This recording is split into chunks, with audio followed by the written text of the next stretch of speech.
Jagat Risang Channel dengan bangga mempersembahkan Sempalan Api di Bukit Menoreh, serial Jalan Darah dengan judul Belenggu Masa Lalu.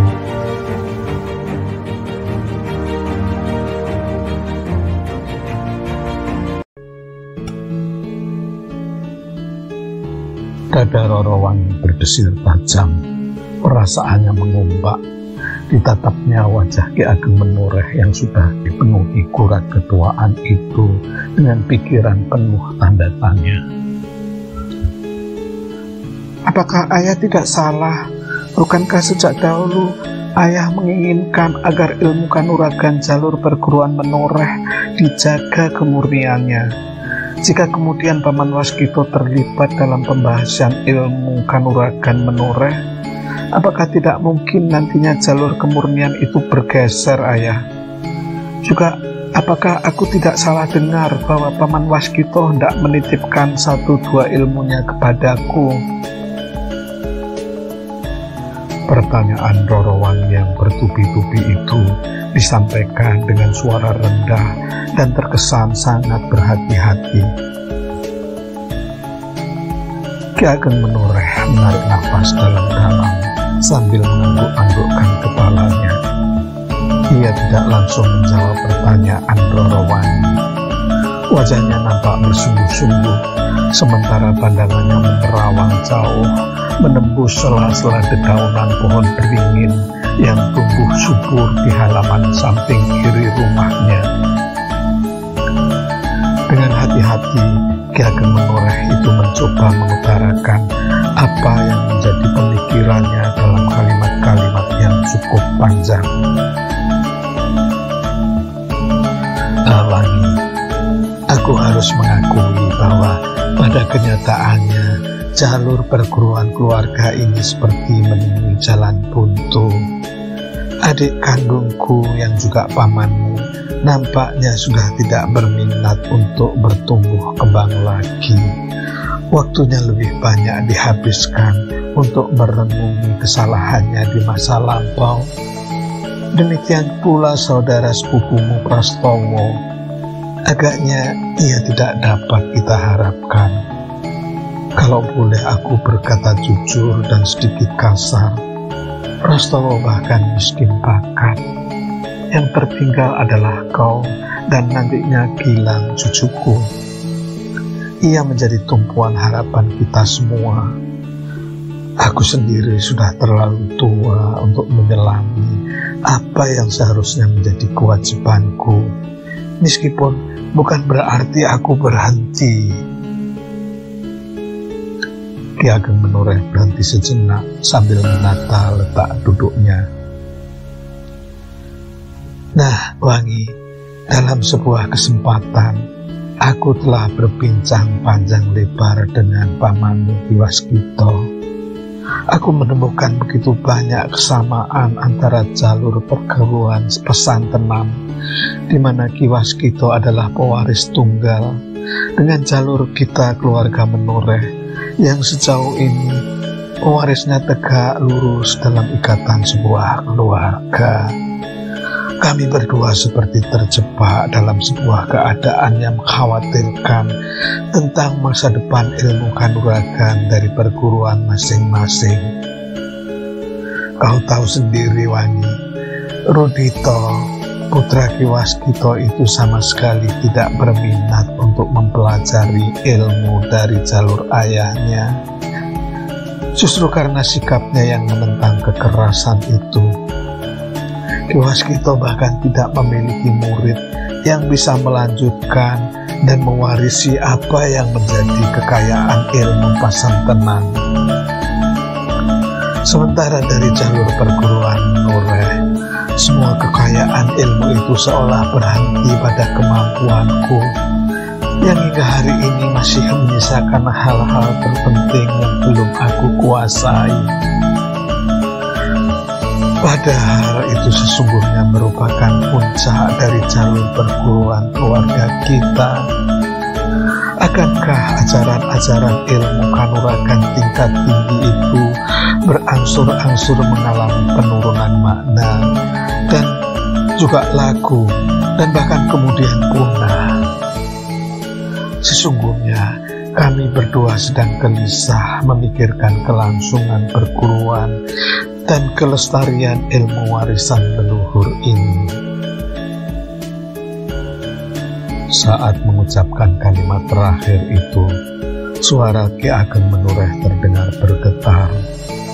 Agaknya persoalan itu menjadi kegelisahan tersendiri dalam diri pimpinan Bumi Menureh itu. Roro Wangi yang mendengarkan penjelasan itu dengan seksama, perlahan-lahan mulai melihat arah dan tujuan percakapan dari ayah sekaligus gurunya itu. Akan tetapi kalimat-kalimat panjang Ki Ageng Menureh itu masih belum menjawab apa yang menjadi pertanyaannya, sehingga Roro Wangi memilih diam menunggu penjelasan lebih lanjut. Wangi, kau memiliki bakat yang cukup kental dalam mempelajari dan menguasai ilmu-ilmu kanuragan. Kau adalah tumpuan harapan bagi keluarga besar kita agar ilmu kanuragan jalur Menureh tidak punah. Kodratmu sebagai seorang perempuan ternyata tidak menghalangimu untuk menjalani lagu, dan bahkan kau menguasai ilmu kanuragan jalur Menureh ini dengan sangat baik. Aku bahkan sedikit terkejut ketika mengetahui bahwa ternyata kemampuanmu telah diperkaya dengan ilmu gerak dari Ki Ronggo Aryo Sedayu. Bukankah kau saat ini telah menguasai ajian Asto Sewu, atau yang juga disebut ajian Bayang Seribu itu, Wangi? Kembali dada Roro Wangi berdesir tajam. Ia merasa ayahnya berbicara terlalu melebar dan cenderung berputar-putar. Tetapi pada saat yang sama, hatinya tersentuh dan merasa bersalah atas sesuatu yang telah ia lakukan tanpa meminta izin ayah sekaligus gurunya itu. Ayah, aku minta maaf tidak sempat minta izin terlebih dahulu. Suara Roro Wangi terdengar berat dan dalam. Wajahnya menunduk.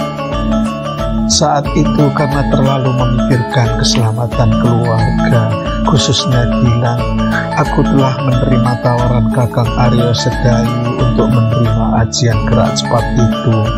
Padahal tawaran itu sebenarnya untuk Kakang Andaru yang sedang berbaring sakit.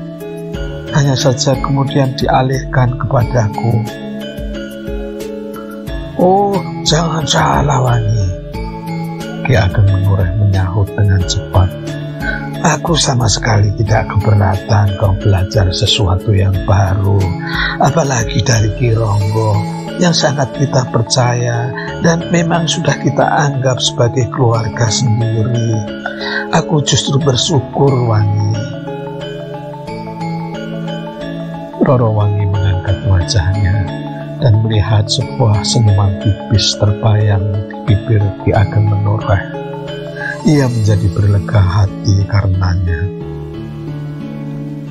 Sebenarnya itulah alasan yang mendasari mengapa aku ingin melibatkan Ki Waskita untuk menggali dan menyempurnakan ilmu jalur Menureh agar tidak punah ataupun mengalami pendangkalan.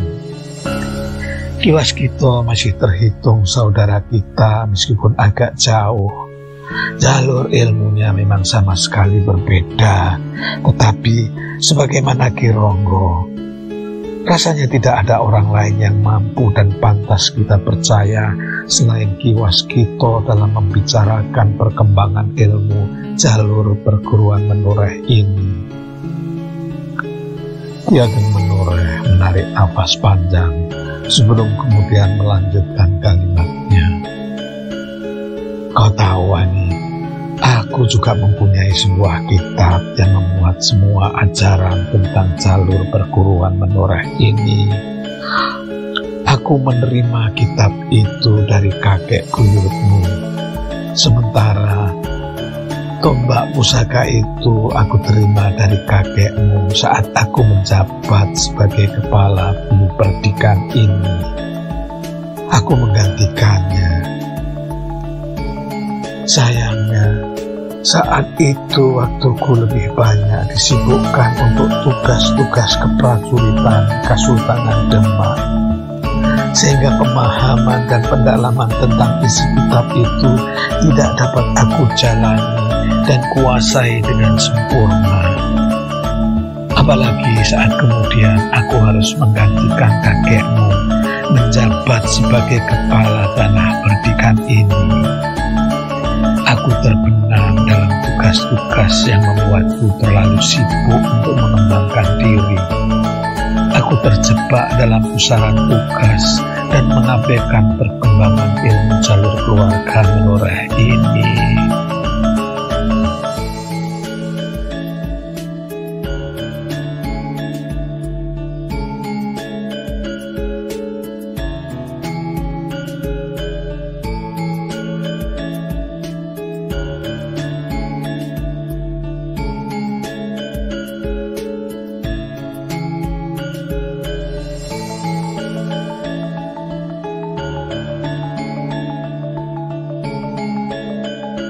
Meskipun sedang menundukkan wajah, akan tetapi Rorowangi dapat merasakan keprihatinan yang sedang melanda dada ayahnya itu. Wangi, tentu saja aku sudah membaca seluruh isi kitab itu. Pada dasarnya, kau dan aku sudah menguasai semua hal terpenting dalam kitab itu sebagai dasar untuk melangkah ke jenjang yang lebih tinggi. Itulah jenjang yang merupakan puncak penguasaan atas ilmu kanuragan jalur keluarga menoreh. Jenjang yang mewajibkan kita selaku pewarisnya untuk menguasai ajian pamungkas dari jalur keluarga menoreh. Itulah ajian Colopati Manunggal.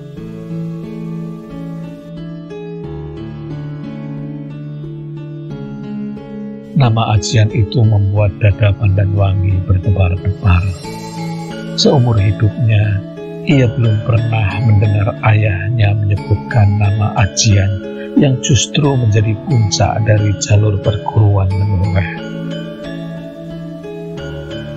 Ayah, apakah ayah sudah pernah menjalani laku untuk penguasaan ajian itu?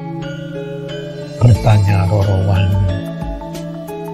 Ki Ageng Menoreh terlihat menggelengkan kepalanya perlahan.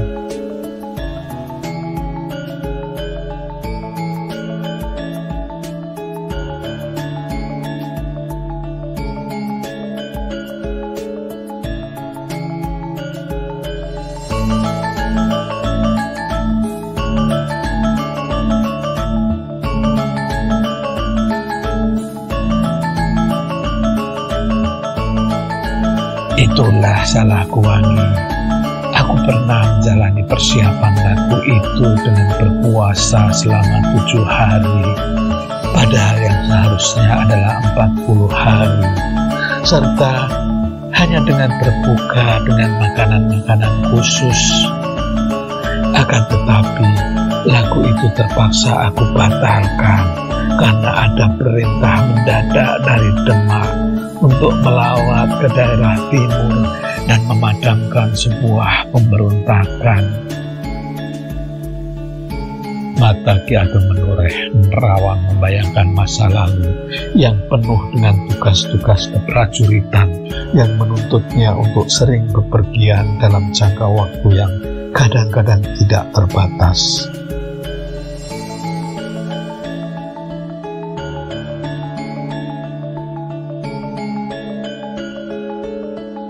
Nah, Wangi, dalam waktu dekat ini, aku akan menyerahkan kitab itu kepadamu sebagai pewaris tunggal perguruan jalur menoreh.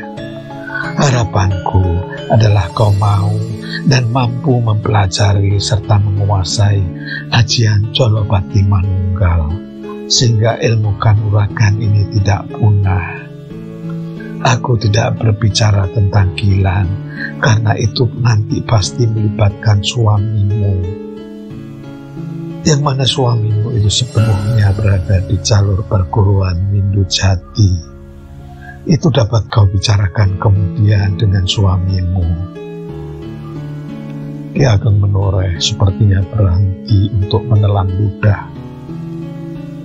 Mudah-mudahan kau bisa mengatur waktumu, Wangi. Aku sendiri sudah berbicara dengan Ki Waskito yang nantinya bersedia mendampingimu saat kau menempuh sebuah laku. Angin malam berhembus lembut seiring pemahaman yang merasuk ke dalam hati Roro Wangi. Bagaimanapun juga ia merasa bertanggung jawab untuk melestarikan apa yang menjadi warisan keluarganya. Ayah, tetapi bagaimana dengan niat Paman Waskito untuk menitipkan 1-2 ilmunya kepadaku? Apakah nanti tidak tumpang tindih, sementara aku sendiri masih harus memusatkan perhatianku pada ilmu dari jalur perguruan kita? Aku khawatir akan mengecewakan Paman Waskito, Ayah.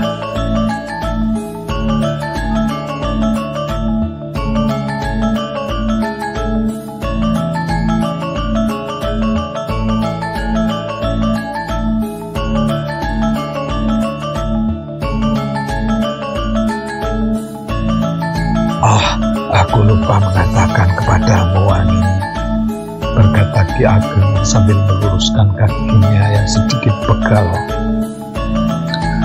Apa yang akan dititipkan oleh pamanmu nanti justru akan melengkapi bekal yang sudah kau miliki. Sama sekali tidak akan merubah wajah ilmu jalur keluarga Menora. Ki Waskito mampu melihat dengan jeli kekurangan yang ada pada dirimu. Sementara ia meyakini bahwa laku yang akan kau tempuh dalam menguasai ajian Jalapati Manunggal itu akan mempunyai getaran yang selaras dengan sebuah ilmu yang akan dititipkan kepadamu. Dengan kata lain, kau akan menjalani seluruh laku sesuai jalur keilmuan keluarga Menoreh. Akan tetapi, kau akan mendapat manfaat atau titipan sebuah ilmu dari jalur perguruan Pesan Tenang. Ayah ini berteka-teki.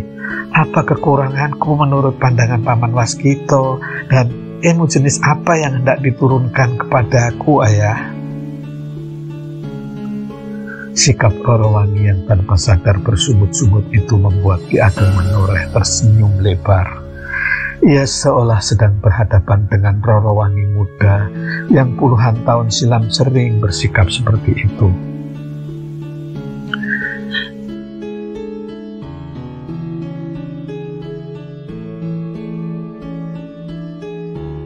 Wangi, baiklah, aku tidak akan berteka-teki, berkata Ki Ageng kemudian, bahkan sambil tertawa kecil.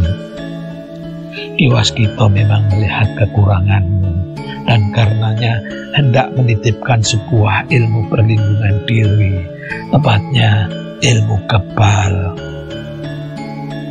Roro Wangi terperangah mendengar kalimat terakhir ayahnya yang seolah memang sengaja membuatnya terkejut. Ilmu kebal? Tanpa sadar Roro Wangi mengulangi kalimat itu. Benar, Wangi, ilmu kebal. Ki Ageng Menoreh memberi ketegasan. Ki Waskito melihat kekuranganmu, sekaligus hendak melengkapi bekalmu. Jalur keluarga Menoreh memang tidak mempelajari ilmu perlindungan diri itu. Nah, sekali lagi, ilmu itu sama sekali tidak merubah warna ajaran jalur Menoreh.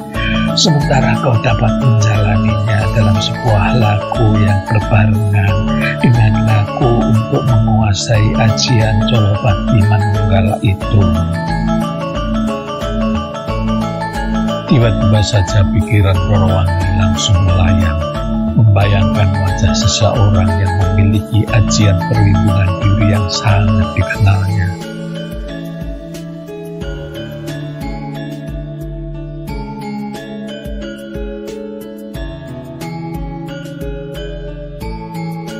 Seingatku, Kakang Aryo Sedayu menjalani laku untuk memperoleh ilmu kebalnya justru di saat ia terluka. Saat terluka parah dan terpuruk dalam keengganan akibat pusaran balas dendam dari lawan-lawannya, Kakang Sedayu justru mencapai puncak ilmu kebal yang bahkan mampu memancarkan panas.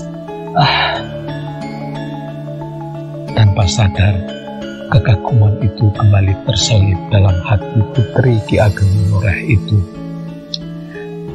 Mengapa bukan Kakang Aryo Sedayu saja yang mengajarkan ilmu kebal itu kepadaku? Bukankah itu akan melengkapi statusku sebagai seorang murid?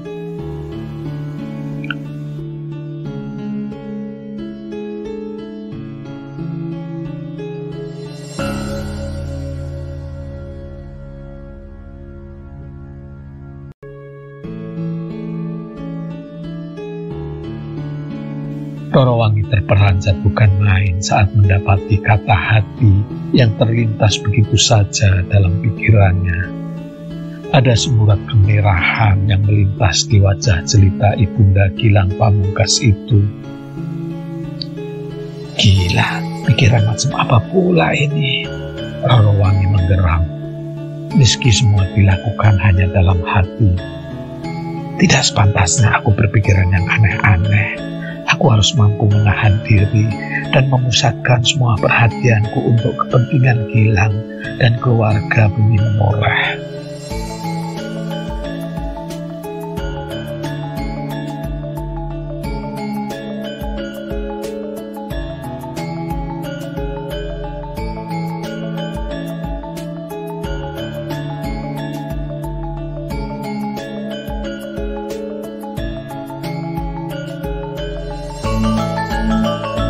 Pergumulan batin semacam itu sudah terlalu sering dilalui oleh Roro Wangi, terutama sejak mengetahui bahwa Andaru Agni suaminya ternyata telah berpaling dari sebuah ikrar kesetiaannya sebagai seorang suami. Akan tetapi, sejauh ini Roro Wangi selalu mampu membuat garis batas yang tegas terkait hubungannya dengan Aryo Sedayu yang selamanya telah menempati sebuah bilik khusus di relung hatinya yang terdalam. Maka dalam waktu yang terhitung singkat, Roro Wangi mampu mengenyahkan pikiran-pikiran yang kurang pada tempatnya itu.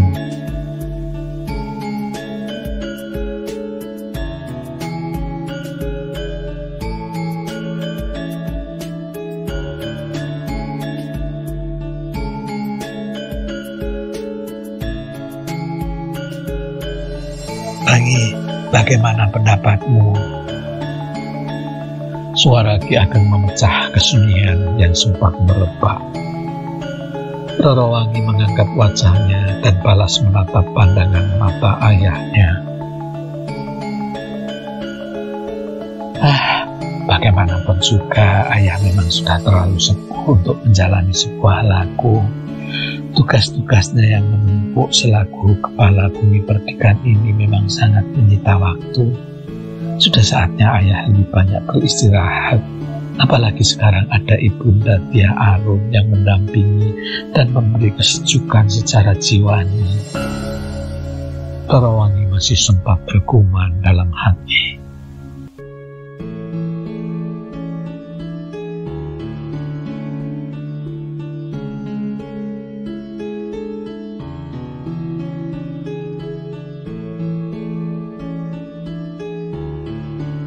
Wangi, ya ayah. Pandan Wangi sedikit tergagap untuk segera menjawab pertanyaan Ki Ageng Menoreh. Kalau ayah sudah mempercayakan semua itu kepadaku, tentu saja aku tidak akan bisa menolak ayah. Ki Ageng Menoreh tersenyum lebar, hatinya terasa lega sekali. Aku percaya kau sanggup melakukannya, Wangi. Apalagi kau pernah menjalani sebuah laku yang mirip dengan laku yang nanti akan kau lakukan untuk menguasai ajian Colopati Manunggal ini.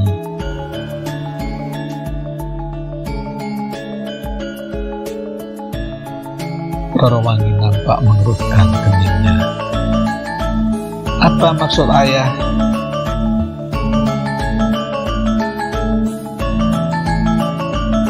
Ki Ageng menoleh menyembingkan senyum seolah menyiratkan sebuah kebanggaan.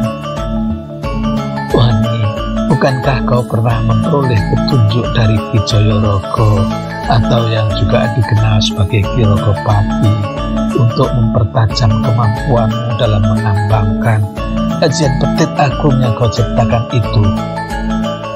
Ajian yang mampu mengenai sasaran meski seranganmu secara wadak masih belum menyentuhnya. Ajian yang kau ciptakan dari olah pikir dan rasa serta laku prihatin dengan berpuasa dan hanya makan empon-empon polo kependem di saat berbuka. Dah, sesungguhnya kau sudah menjalani hampir separuh dari laku untuk penguasaan aji pamungkas dari jalur keluarga menoreh kita, Wangi.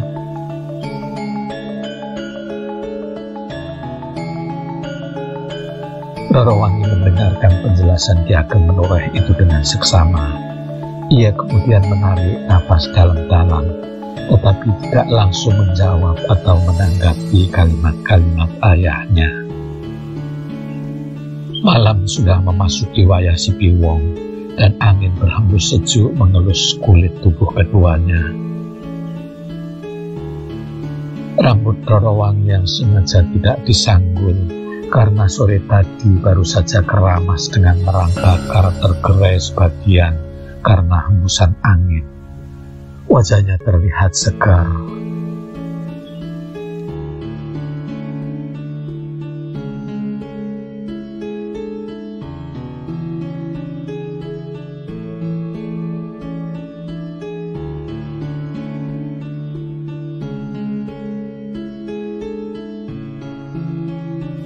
Bagi Rorowangi, suasana malam seperti ini selalu membawa kesunyian yang indah, karena dibarengi kenangan masa kecil saat duduk di tangga samping rumah kediaman yang ia tempati sejak lahir.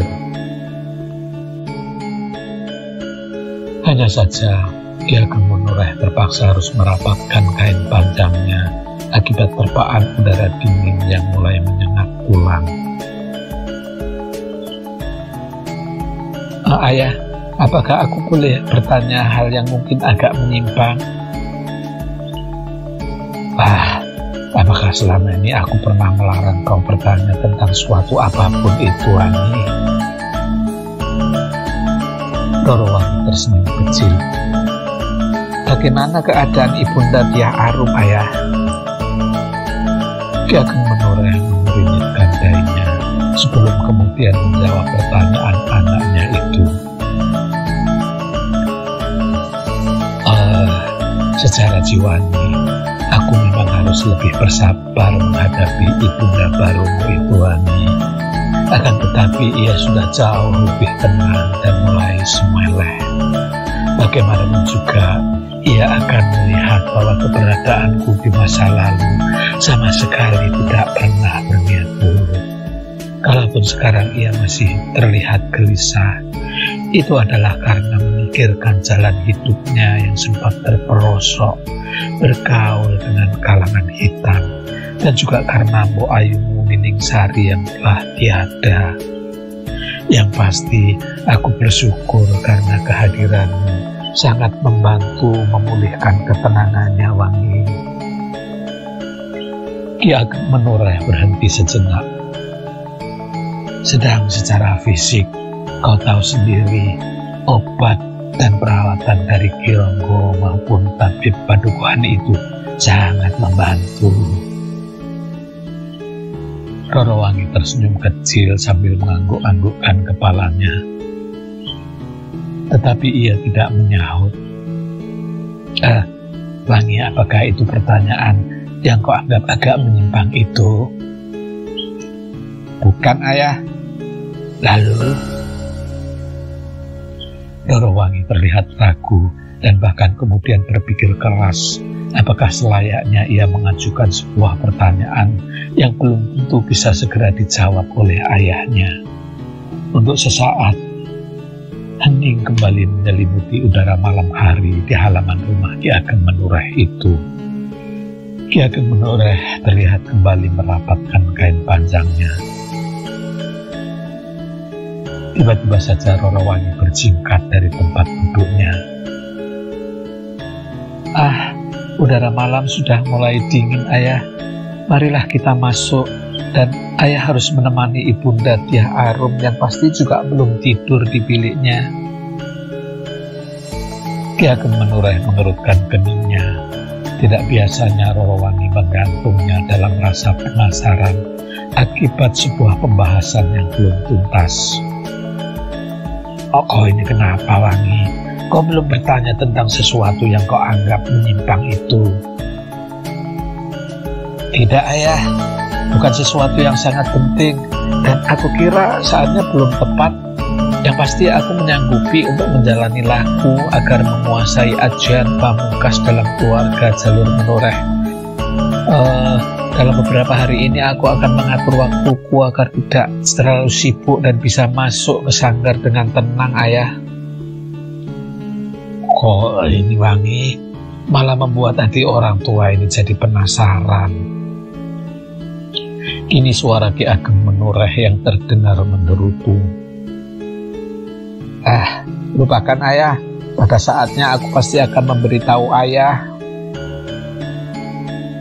Kedua ayah dan anak itu kemudian berjalan beriringan masuk ke ruangan dalam. Pandan Wangi berhenti sejenak dan memberi kesempatan Ki Ageng Menureh untuk berjalan di depan saat melangkahi telundakan. Sementara ia menyusul sambil menipaskan rambut hitamnya yang menebar bau harum. Seorang pengawal yang bertugas di gapura depan masih sempat melihat tubuh Pandan Wangi yang ramping itu akhirnya hilang di balik pintu utama.